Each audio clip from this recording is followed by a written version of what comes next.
print a single tab or worksheet, start by opening that worksheet up. Open the File menu and select Print. You can also use Control P or click on the print icon in the toolbar.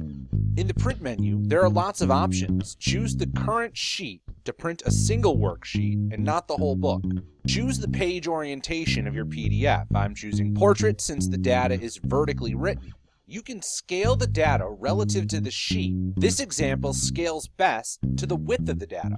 You can change the margins of the document if you need to. Changing the scale and margins changes the formatting significantly, so make sure you look that it's correct in the print preview.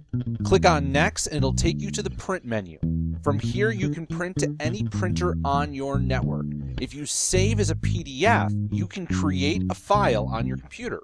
When prompted, give the file a name and browse for a location. Save it when you're finished. For each individual worksheet tab, click on the tab and repeat the whole process to print each individual worksheet as a single PDF or file.